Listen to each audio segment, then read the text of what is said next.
My son told me my place was in the trash, so I decided to take his inheritance with me when I left. All $9.5 million of it. It happened at my grandson's 5th birthday party.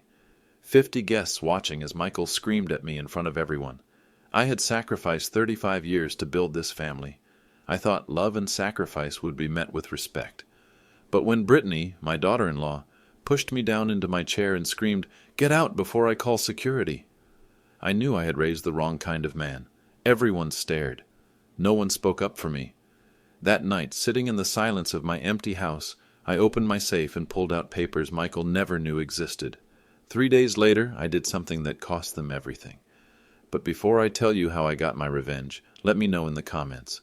Have you ever been betrayed by family? My name is George Wilson. I'm 67 years old. I grew up without a father in a house where my mother worked 3 jobs just to keep the lights on. Every night, listening to her cry from exhaustion, I made myself a promise. My son would never know that kind of want. My son would have everything I didn't. I earned a full scholarship to State University, studied engineering, worked 80 hours a week through college. I had one goal: build something, build security, build a future. But I didn't know that love could become a curse. I met Sarah in the university library in 1984. She was studying to be a teacher. Beautiful, kind. The type of woman who made you want to be better. We married the following year.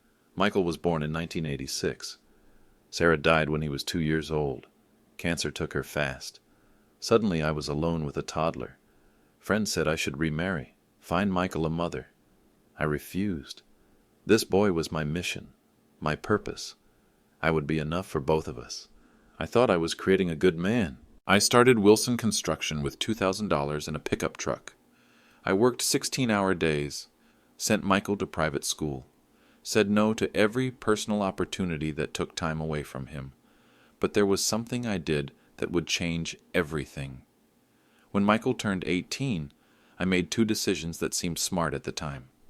I established a trust fund for his future, $9.5 million, my life's work, and I bought him a house near the university, put it in his name for tax purposes. What I didn't tell him was that the trust fund had a special clause, something my lawyer, Morrison, insisted on, a good moral character provision. If Michael ever violated basic principles of decency and respect, I could revoke the entire inheritance. Morrison was old school. He'd seen too many wealthy families destroyed by entitled children. "George," he said, "this protects both of you. Michael will never know it exists unless he gives you reason to use it." I signed the papers thinking it was insurance I'd never need. The house deed was more complicated. For tax reasons, we structured it so Michael's name was on the title, but I remained the legal owner through a family trust. Again, something I thought was just smart financial planning. I thought I was protecting my son. Michael graduated from Harvard Business School in 2010, came back to work for Wilson Construction. He was smart, ambitious. I started giving him more responsibility, more authority. I was proud. Then he met Britney at a charity gala in 2015. And everything started to change. Britney was 23 when Michael brought her home. Beautiful, charming. She said she came from a struggling family and was working as an event coordinator. Michael was smitten. They were engaged within 6 months.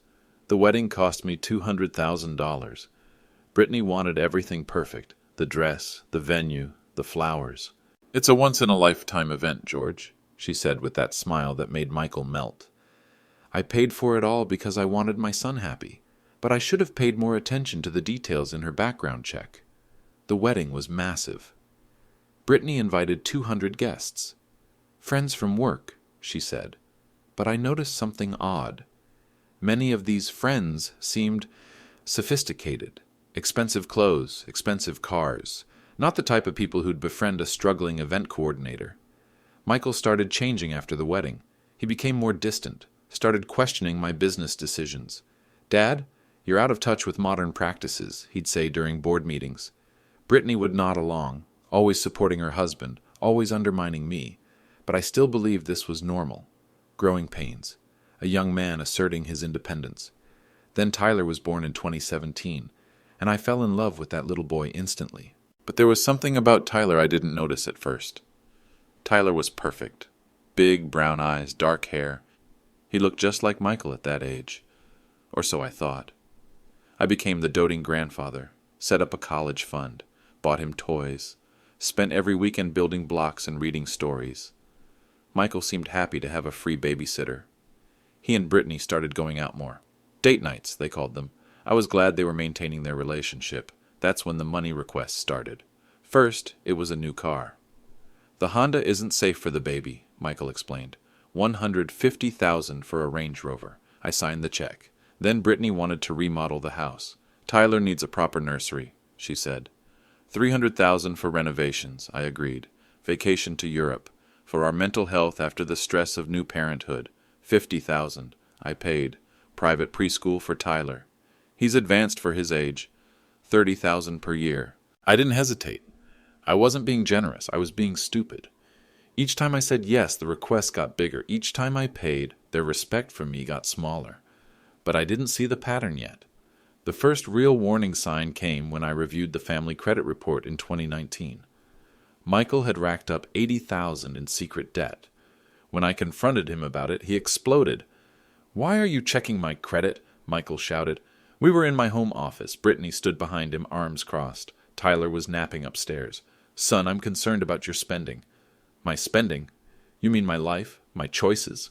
This was the first time Michael had ever raised his voice to me. In 33 years, I was shocked. "Michael, I just want to help." "Help? You want to control us? You think because you pay for things you own us." Britney touched his shoulder. "Honey, calm down. Your father means well." But her eyes were cold when she looked at me. Michael apologized later. Said he was stressed about work, about being a new father. I forgave him because that's what fathers do. He promised to be more careful with money. Said he'd pay down the debt. I believed him. But looking back, that argument was the moment our relationship changed. Michael stopped asking for my advice, started making unilateral decisions about the company. Britney began treating me like an employee in my own business. The escalation had begun. Then those first signs of real disrespect started appearing. The second warning came in early 2020. Britney wanted to host Tyler's 3rd birthday party at the country club. "Tyler deserves the best," she said. "All his little friends' parents will be there. We need to make a good impression." The party cost $25,000 for a 3-year-old. But what bothered me wasn't the money. It was something I overheard Britney telling her friend Jessica. "George is so easy to manipulate. Michael just has to mention Tyler and the old man opens his wallet." I pretended not to hear, but that word, manipulate, it stuck with me. I started paying closer attention to Britney's background, hired a private investigator. What I learned made my blood run cold. Britney had been married twice before, both marriages to older, wealthy men. Both ended in messy divorces where she walked away with substantial settlements. Her first husband was a real estate developer in Florida. Married him when she was 21. Divorced 2 years later with a 6-figure settlement.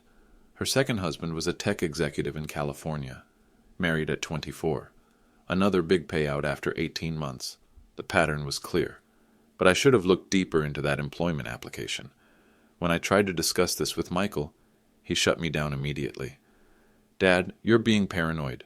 Britney loves me. She loves Tyler. Stop trying to sabotage my marriage." But I wasn't trying to sabotage anything. I was trying to protect my family. I should have tried harder. The spending continued to escalate throughout 2020. New furniture for the house, a swimming pool. "Tyler loves to swim," Britney explained. "A second car for her. I need reliable transportation for Tyler's activities."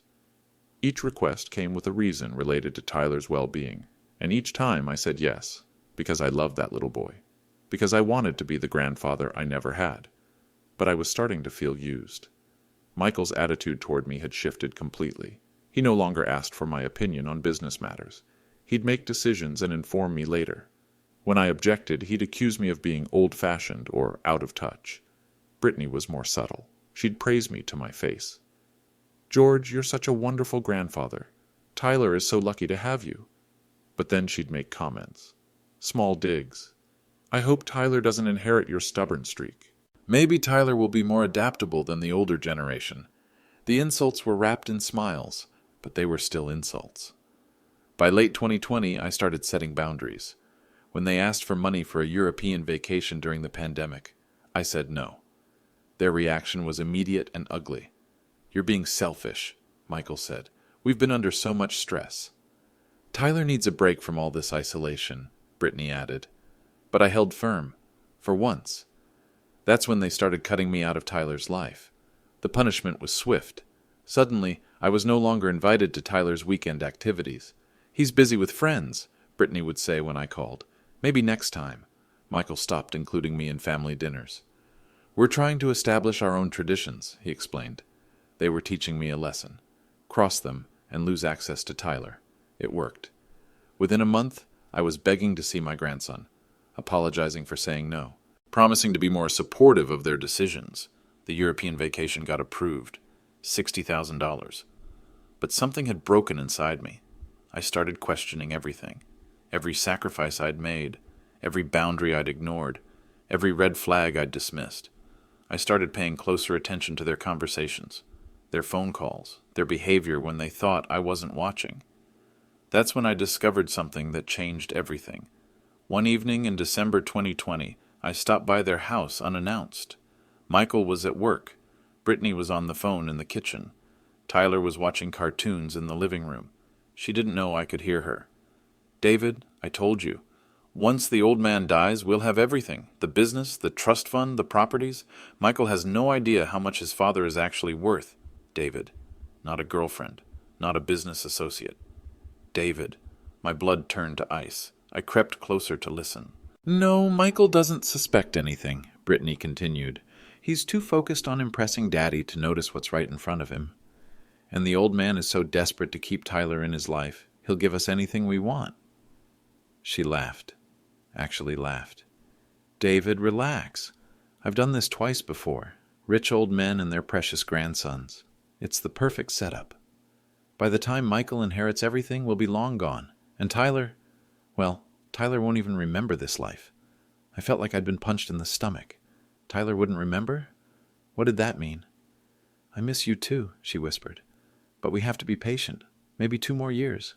Maybe 3. Then we disappear and you and I start over somewhere tropical." I backed away from the house, got in my car, drove home in a daze. My daughter-in-law was planning to destroy my family. She was using my grandson as leverage. She was cheating on my son, and she was waiting for me to die. But the worst part? I had no proof, no evidence. Just an overheard conversation that Michael would never believe. That night, I made a decision that would change everything. I started recording every phone call Britney made from that house. Over the next year, I collected 23 conversations between Britney and David. But there was one more secret I needed to uncover. The recordings were devastating.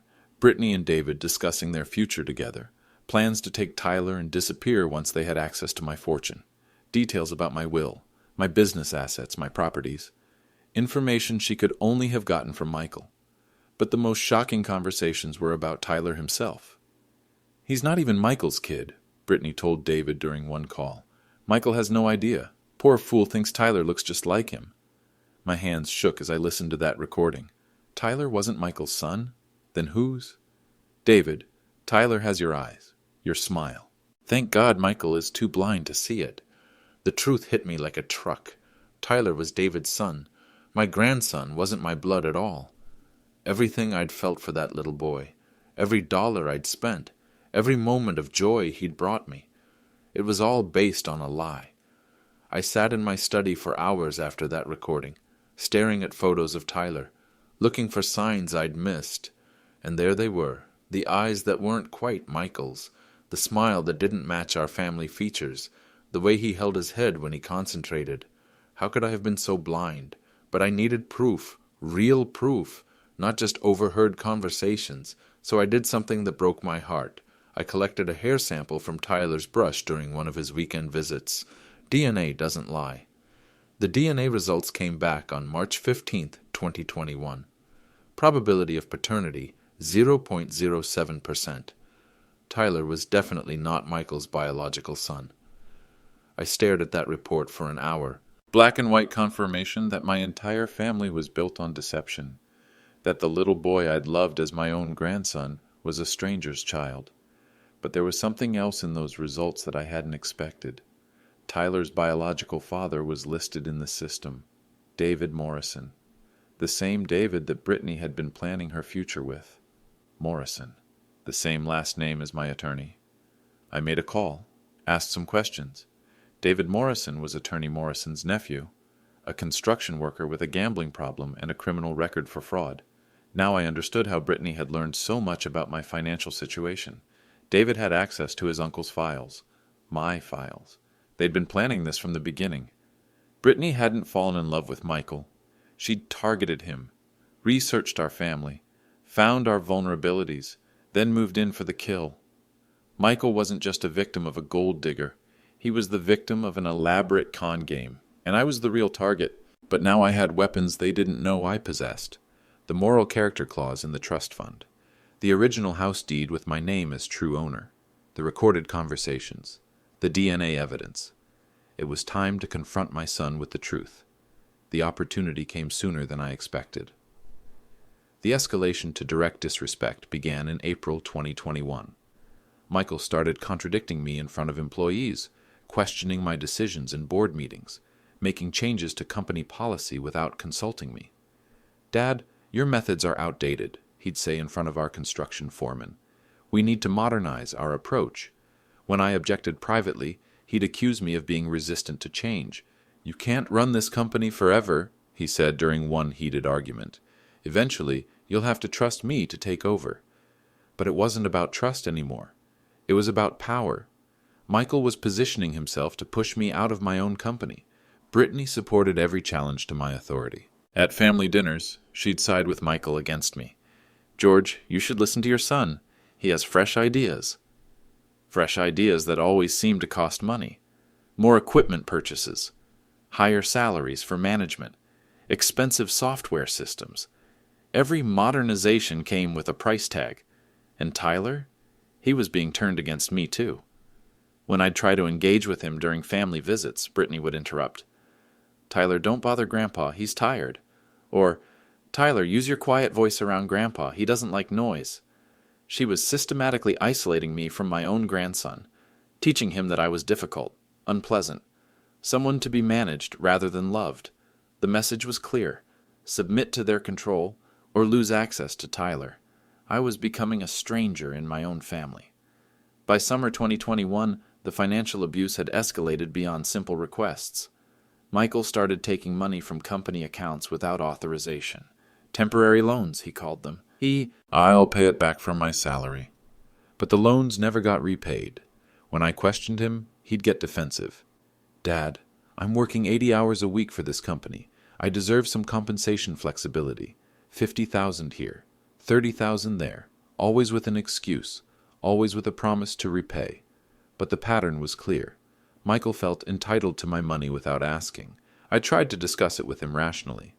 "Son, we need to formalize these arrangements. Put them in writing." "You don't trust me?" he shot back. "After everything I've done for this company? After all the sacrifices I've made?" Sacrifices? What sacrifices had Michael made? I'd handed him a Harvard education, a high-paying job, a house, and a trust fund. Where were his sacrifices? But when I pointed this out, he exploded. "I've given up my independence to work for you. I could have taken that job in New York, but I stayed here out of loyalty." Loyalty or convenience? Working for me meant guaranteed income, minimal oversight, and access to company resources whenever he wanted them. That's when I decided to pull his credit report again. The debt had grown to over $100,000, and there were new accounts I didn't recognize. Credit cards in Tyler's name. A minor child. Michael was committing identity theft against his own son. When I confronted Michael about Tyler's credit accounts, his mask finally slipped completely. We were in my office after hours. The building was empty. "How dare you spy on my family?" he shouted, slamming his hand on my desk. "Michael, Tyler is 5 years old. He can't legally have credit cards." "I'm planning for his future, building his credit history." That was a lie, and we both knew it. No 5-year-old needs a credit history. Michael was using Tyler's social security number to hide his own debt. Fraud. Pure and simple.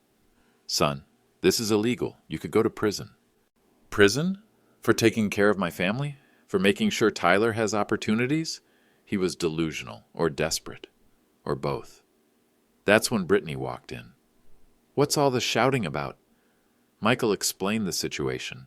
Britney's response told me everything I needed to know about their marriage. "George, you're overreacting," she said calmly. "Lots of parents establish credit for their children early. It's actually smart financial planning." She was defending fraud, encouraging it, and Michael was nodding along like she was making perfect sense. "I want those accounts closed immediately," I said. "Or what?" Britney asked. "You'll cut us off? You'll fire Michael? You'll take Tyler away from us?" The threat was clear. Cross them, and they'd make sure I never saw Tyler again. But I'd had enough. I was done being blackmailed by my own family. That evening, I made a decision that would expose the full scope of their betrayal. I installed recording equipment in the house Michael was living in. The house I technically still owned. Within a week, I had captured something that shattered whatever remained of my illusions. Britney, on the phone with David. "Michael is so stupid he doesn't even realize what's happening. The old man is suspicious, but Michael keeps him distracted with Tyler." "How much longer do we have to keep this up?" David asked. "Not long. I've been researching George's health history. Men in his family don't live past 70. We just need to wait it out. They were waiting for me to die, actually planning around my death." "And if he changes the will?" "He won't. He's too attached to Tyler. As long as we keep dangling that carrot, he'll keep paying for everything." "What about Michael? What happens to him when we disappear?"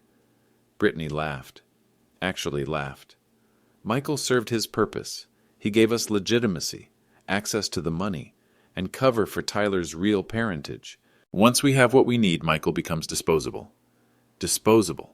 She was planning to destroy my son's life just as thoroughly as she was destroying mine.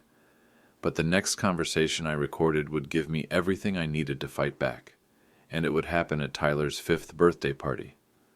I decided to give Michael one last chance to do the right thing. I spent 2 weeks preparing for Tyler's birthday party. It would be held at Romano's restaurant, an upscale place that Britney insisted on. "Tyler deserves a memorable celebration," she said.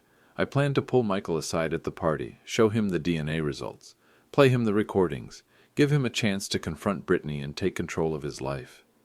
I still hope my son could be saved." The guest list included 50 people. Family, friends, business associates, Michael's college buddies, Britney's mysterious network of acquaintances. Even Attorney Morrison would be there with his wife. Perfect witnesses for what I was planning. But I also came prepared with legal documents.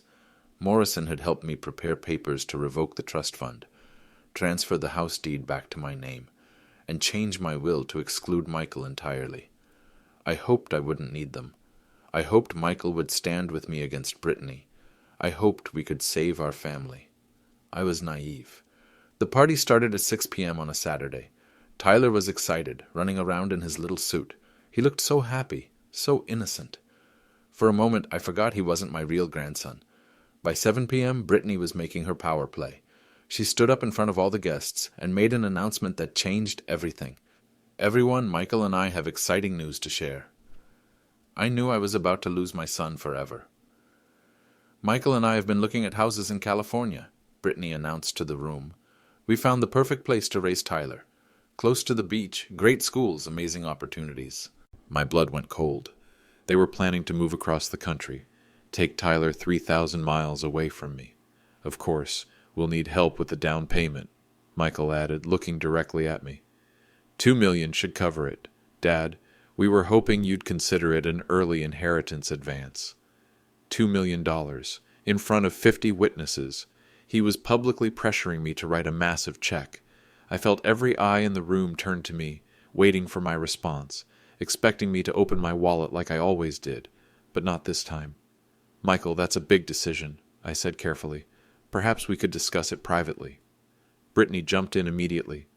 "George, there's nothing private about family support. Either you believe in Tyler's future, or you don't." She was manipulating me in front of everyone, making it look like I was the selfish one, the bad grandfather who didn't want what was best for Tyler. Michael nodded. "Dad, this is our chance for a fresh start. A new life, but we need your support.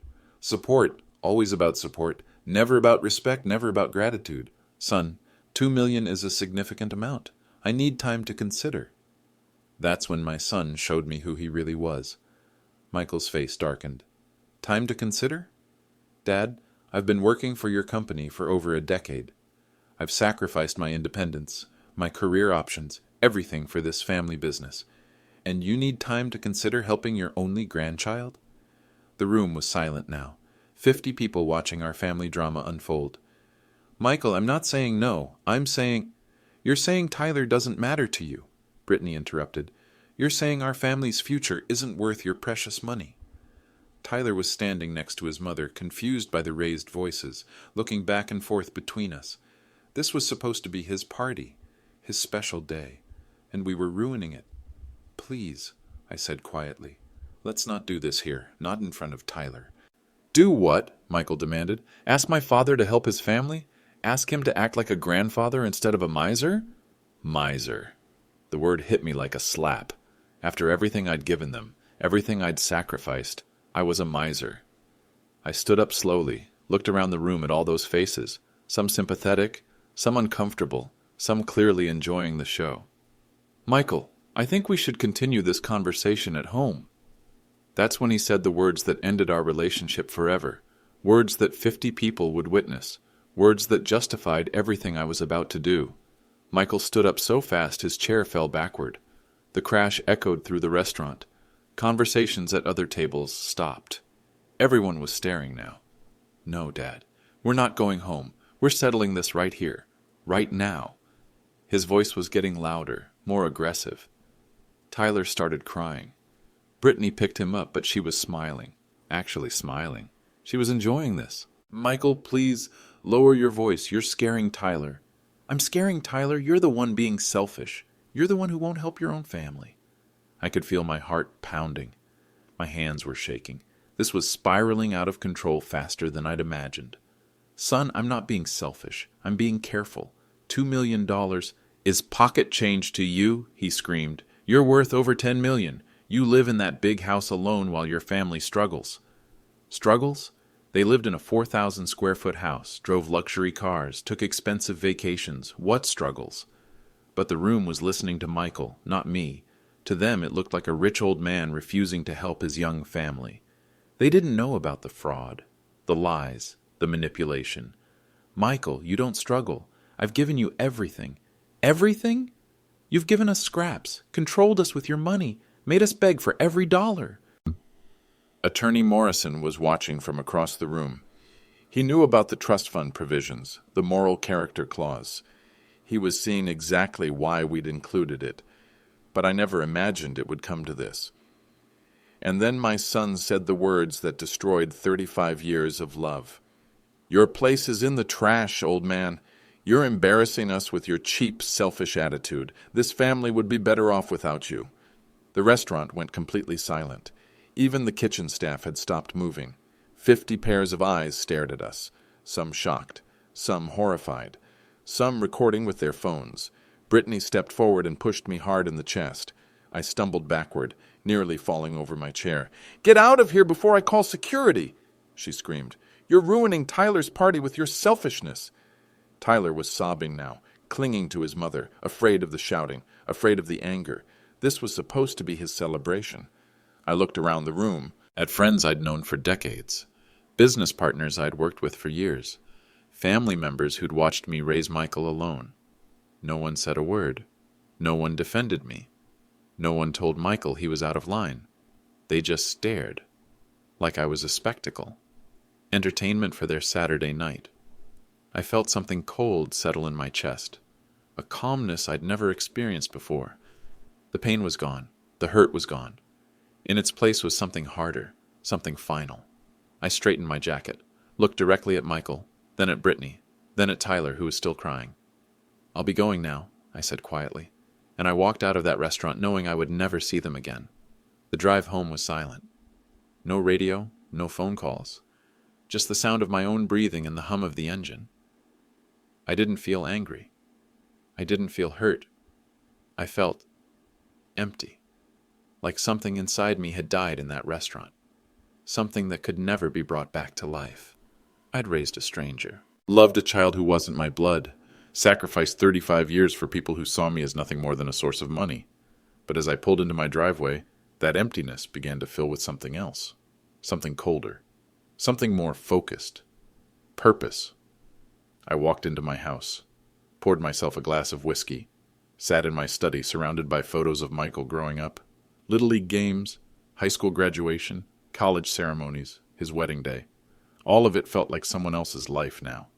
I opened my safe, pulled out the trust fund documents, the house deed, the DNA report, the USB drive containing 23 recorded conversations. For 35 years, I'd been a father. Tonight, that ended. Now I was going to be something else. I was going to be a businessman. And in business, when someone steals from you, lies to you, and publicly humiliates you, there are consequences. Legal consequences. That night, I didn't sleep. I planned. By morning, I knew exactly what I was going to do, and Michael had no idea what was coming. Sunday morning, I sat in my kitchen drinking coffee and reviewing 35 years of memories.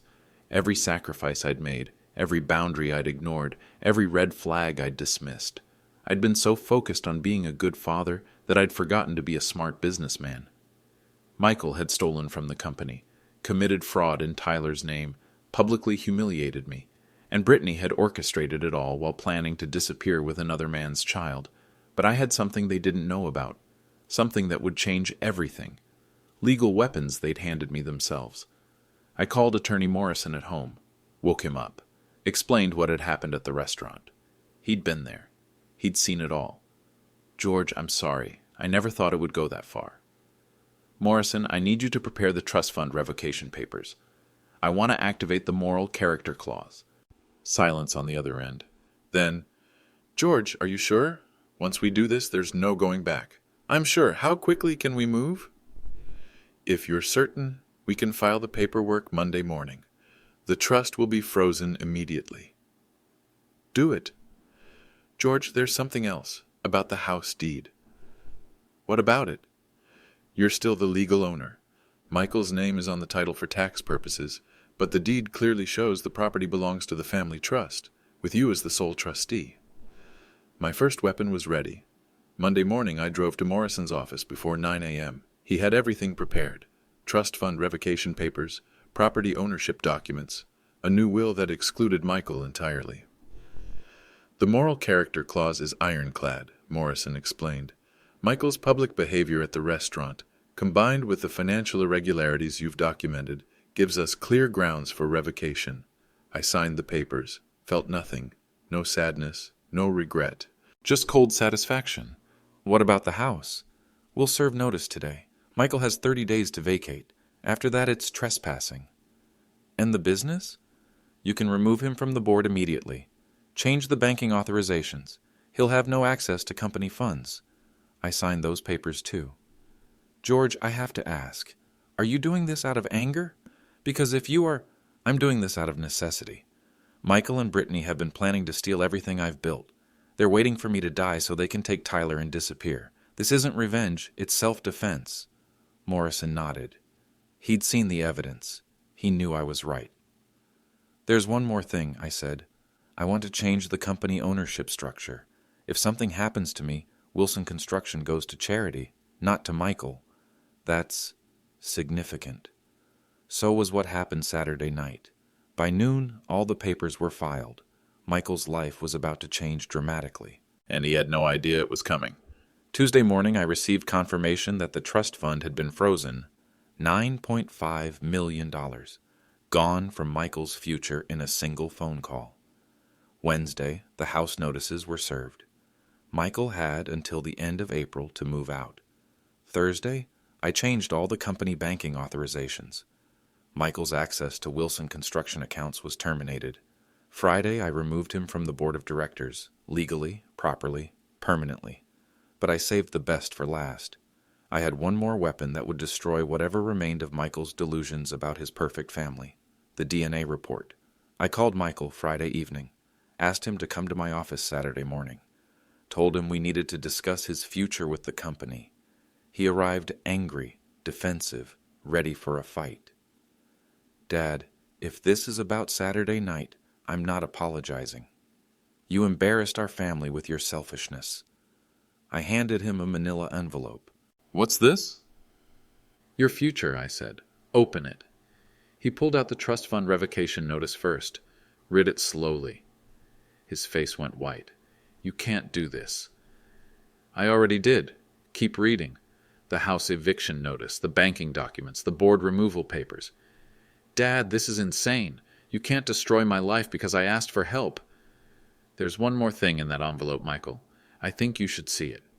He reached for the DNA report. Michael stared at the DNA report for a full minute without speaking. I watched his face change as he processed what he was reading. Probability of paternity, 0.07%. Tyler was not his biological son. This is fake, he whispered. It's not fake. I had it done twice. Different labs. Same result. You had my son tested? Without permission? Your son? Michael, Tyler isn't your son. He's David Morrison's son. Attorney Morrison's nephew. The same David that Britney has been planning to run away with. I played him 3 of the recorded conversations. Watched his world collapse in real time. She's been cheating on you for 5 years. Using Tyler as leverage to control me. Using you to access my money. She never loved you, Michael. You were just a means to an end. Michael sat in silence for 10 minutes. Then he started crying. Not angry tears. Broken tears. Dad, I didn't know. I swear I didn't know. I believe you. But it doesn't change what you said Saturday night. It doesn't change how you've treated me. I can fix this. I'll confront Britney. I'll make her leave. We can... There is no we anymore, Michael. You made that clear in front of 50 witnesses. Dad, please, I'm your son. You stopped being my son when you told me my place was in the trash. I stood up and walked to the door. Michael, the trust fund is gone. The house belongs to me. Your access to the company is terminated. And Britney? She's about to discover that her meal ticket just expired. Where am I supposed to go? What am I supposed to do? That's not my problem anymore. You're 32 years old. Figure it out. I handed him a sealed letter. What's this? Everything I wanted to say to you but couldn't. Read it when you get home. Or don't. Your choice. Michael looked destroyed. Completely broken. Part of me felt sorry for him, but that part was small and getting smaller. Dad, I know I messed up, but we're family. Family forgives. Family also respects each other. You lost that privilege. He tried to hand the DNA report back to me. Keep it, I said. You'll need it for the divorce proceedings, because when Britney finds out the money is gone, she'll disappear faster than you can imagine, and she'll take Tyler with her. Tyler isn't even my son. No, he's not. But you've raised him for 5 years.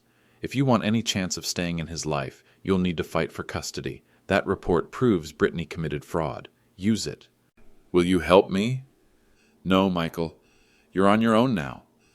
And I walked out of my office for the last time. By Monday morning, word had spread through our small business community. George Wilson had cut off his son. Completely. Permanently. The phone calls started immediately. Friends asking if I was okay. Business partners offering support. Some people thought I was being too harsh. Others said I should have done it years ago. I didn't care what anyone thought. I was done living my life based on other people's opinions. Morrison called with updates. The trust fund freeze is official. Michael tried to access the account this morning. The bank referred him to our office. Good. George, he called me directly, begging. Said he'd do anything to fix this. What did you tell him? That legal documents aren't changed by apologies. Michael tried calling me 17 times that day. I didn't answer. He sent text messages. I deleted them. He came to my house. I didn't open the door. Some bridges once burned can't be rebuilt. Tuesday brought more developments. Britney had discovered the house eviction notice. She called Morrison's office screaming about illegal eviction, threatened to sue. What did you tell her? I asked.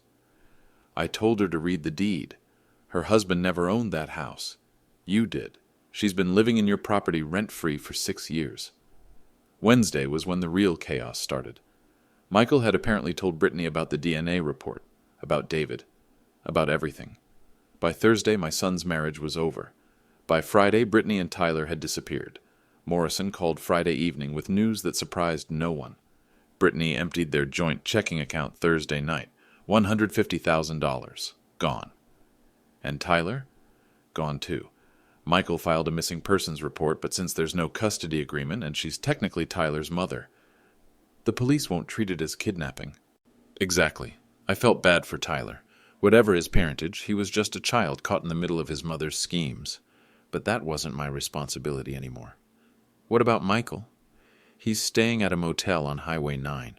Lost his job, his house, his family, and his inheritance in the span of 1 week. His choice. George, he's asking to meet with you. Says he has something important to tell you. I'm not interested. He says Britney confessed to more than just the affair. Says there are things you don't know about. That got my attention. What kind of things? He wouldn't say over the phone, just that Britney had been planning this for longer than you think. I considered it. What could Britney have done that was worse than what I already knew? Tell Michael I'll meet him once, 1 hour, at your office, Wednesday at noon. I'll set it up. Morrison, make sure you record the conversation. Whatever he tells me, I want it documented. Already planned on it. Michael's final confession would be the last conversation we ever had, and it would reveal just how deep Britney's deception went. Wednesday arrived gray and cold, perfect weather for endings. Michael looked terrible, unshaven, thin, like he hadn't slept in weeks. He probably hadn't. Dad, thank you for seeing me. I didn't respond, just sat across from him in Morrison's conference room and waited. Britney told me everything before she left, about David, about Tyler, about other things. What other things? She's done this before, not just the marriages, this exact same scam. Target a wealthy family, seduce the son, get pregnant with another man's child, wait for the patriarch to die. That I knew. Tell me something I don't know. She's been forging your signature for 2 years, on checks, on documents. She copied your handwriting from birthday cards and Christmas notes. My blood went cold. What documents? Life insurance beneficiary changes, bank account authorizations. She even had a fake will prepared that left everything to Tyler. I looked at Morrison. He was taking notes furiously. She was planning to kill you, Dad. Not directly, but she researched your medications, your blood pressure pills. She was going to increase the dosage gradually, make it look like a heart attack. The room went silent. Morrison stopped writing. Even the air conditioning seemed to pause. Do you have proof of this? Michael pulled out his phone. I recorded our last conversation, before she left. He played a 5-minute audio clip that detailed a murder plot spanning 2 years. Britney hadn't just been stealing from me, she'd been planning to kill me. The recording was devastating. Britney's voice, clear and cold, describing how she'd been gradually increasing my blood pressure medication dosage, how she'd researched heart attack symptoms, how she'd planned to discover my body and play the grieving daughter-in-law. She was going to wait until after Tyler turned 6, Michael said. Something about inheritance laws and guardianship rights. I felt sick. Not angry. Not hurt. Sick. This woman had been in my house hundreds of times, cooked dinner for me, hugged me goodbye, all while planning my murder. Michael, why are you telling me this now? Because she destroyed my life too, and because I need you to know I wasn't part of it. I loved you, Dad. I was stupid and greedy and disrespectful, but I never wanted you dead. You called me trash. I know. I was angry and embarrassed and... God, I was such an idiot. But Dad, she was manipulating me too, for years, making me think you were controlling us, that you were keeping us poor on purpose. I studied my son's face. He looked broken, completely shattered, but also younger somehow. Like Britney's influence had been lifted and I was seeing the real Michael for the first time in years. What do you want from me? Nothing. I know it's too late for us, but I wanted you to have this recording so you can protect yourself, so you can make sure she never hurts anyone else. It was the first selfless thing Michael had done in years. Michael, this recording changes everything. Attempted murder is a federal crime. We need to contact the FBI. I already did. Agent Foster is handling the case. They're looking for Britney and David now. Smart move. Maybe there was hope for Michael after all. Dad, I know I can't fix what I said at the restaurant. I know I can't take back the way I treated you. But I want you to know something. I waited. Britney told me you were holding us back, that you were jealous of our success, that you wanted to control us forever. I believed her because it was easier than admitting I was being used. You were 32 years old, Michael. You made your own choices. I know, and I'll live with those choices for the rest of my life. But I needed you to know that the son who said those horrible things, that wasn't really me. That was Britney's creation. It was a nice story, maybe even partially true, but it didn't change anything. Michael, I appreciate you bringing me this recording, but it doesn't change the fundamental problem between us, which is respect. You lost respect for me long before Britney came along. She just made it easier to express. He couldn't argue with that because it was true. Dad, is there any chance in the future that we could try again? No, Michael, there isn't. And I meant it. That evening, FBI agent Foster visited my house, reviewed the recording, asked detailed questions about Britney's access to my medications, my home, my personal information. Mr. Wilson, we've been tracking Britney Harris, her real name, for 3 years. She's wanted for similar schemes in Florida and California. This recording gives us everything we need for federal charges. What about Tyler? We'll find him. David Morrison is also wanted for fraud. They can't hide forever. And my son? Michael isn't being charged. He was clearly a victim too, but his cooperation will be noted in our files. After Agent Foster left, I sat in my study and made final decisions about my future. I called Morrison and instructed him to liquidate Wilson Construction, sell everything, the equipment, the contracts, the office building, all of it. George, that's a 40-year legacy you're destroying. It's a 40-year mistake I'm correcting. The proceeds would go to charity, Habitat for Humanity, an organization that actually built homes for people who deserved them. I put my house on the market. Too many memories, too many ghosts. By December, I'd moved to a small coastal town in North Carolina, bought a modest house near the beach, started volunteering at the local senior center. For the first time in 35 years, I was living for myself. Michael called occasionally. I never answered. He sent letters. I returned them unopened. Some relationships can't be repaired. Some trust can't be rebuilt. I'd learned to live with that truth. The moving truck arrived on a Tuesday morning in December. Everything I wanted to keep fit in 20 boxes. Amazing how 40 years of life could be reduced to so little.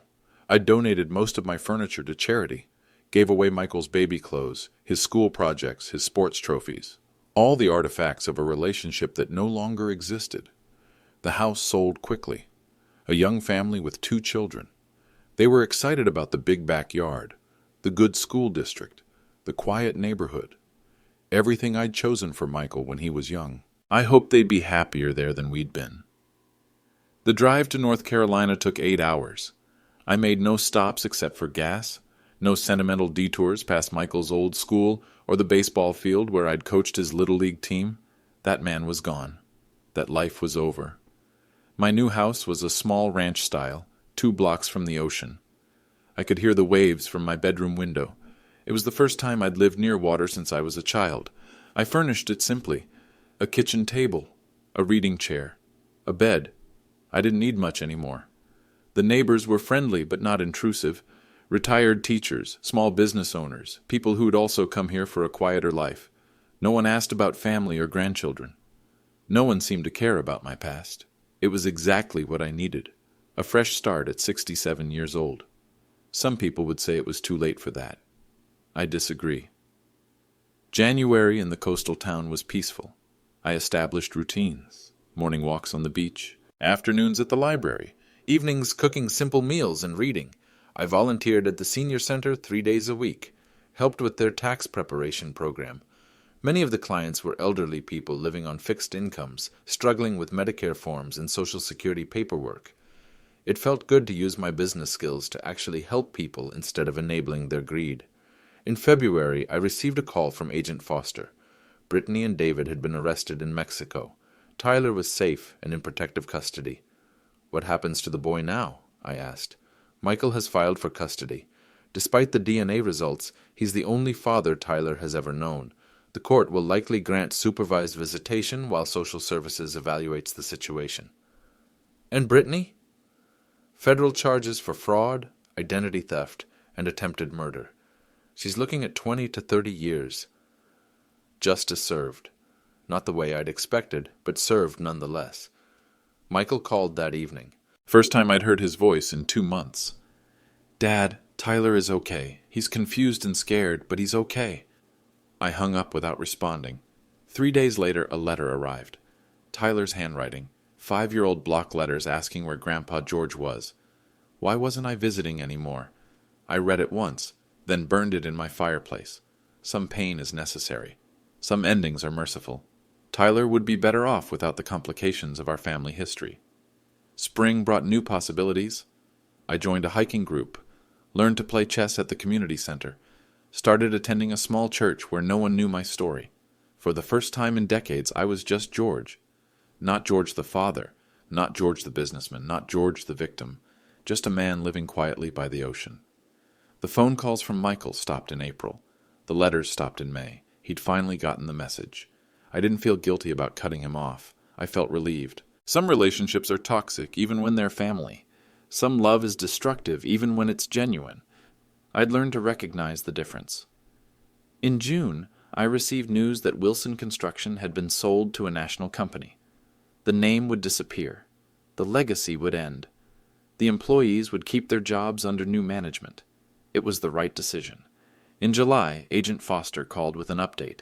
Britney had pled guilty to all charges, received 25 years in federal prison. David got 15 years. What about Tyler? Michael has full custody now. They're living in Florida, near Michael's grandmother. That's good for them. Mr. Wilson, Michael asked me to tell you something. What? That he understands why you did what you did, and that he's sorry for everything. I thanked Agent Foster and hung up. Michael's apology was 5 months too late. Some windows close and never reopen, but I was okay with that. Life in my coastal town settled into comfortable patterns. Morning coffee on the deck overlooking the ocean. Volunteer work helping seniors navigate Medicare paperwork. Evening walks on the beach where I'd see the same faces. Other retirees who'd chosen simplicity over complexity. In August, I received an unexpected call from Attorney Morrison. George, I thought you should know. Michael filed for bankruptcy last week. I wasn't surprised. Without access to my money, and with legal bills from the custody battle, financial collapse was inevitable. How's he managing? Not well. He's working construction in Florida, living in a small apartment with Tyler. It's a hard adjustment for both of them. I felt nothing hearing this news. No satisfaction, no sympathy. Just acceptance that actions have consequences. Morrison, why are you telling me this? Because Michael asked me to. He wanted you to know he's not asking for help. He's not trying to manipulate you. He just wanted you to understand that he's learning to live with the choices he made. Good for him. George, he's genuinely changed. The custody evaluation reports describe him as a devoted father who's working hard to provide stability for Tyler. That's what fathers do. Yes, it is. But Michael had forgotten that lesson until it was too late. Now he was learning it the hard way, which was probably the only way that would stick. September brought news I'd been expecting. Morrison called to tell me Michael had lost the apartment in Florida. Couldn't afford the rent on a construction worker's salary. Where will they go? Tyler's entering first grade. Michael found a small house to rent near the school. Very modest. But it's clean and safe. Michael was learning to live within his means. Learning the value of money he'd taken for granted his entire life. Learning what real sacrifice looked like. These were lessons I should have taught him 20 years ago. Instead, I'd cushioned every fall and prevented every struggle. I'd created an adult child who expected comfort without effort. My overprotection had been a form of abuse. Morrison, does Michael need anything? Long pause. Why do you ask? Curiosity.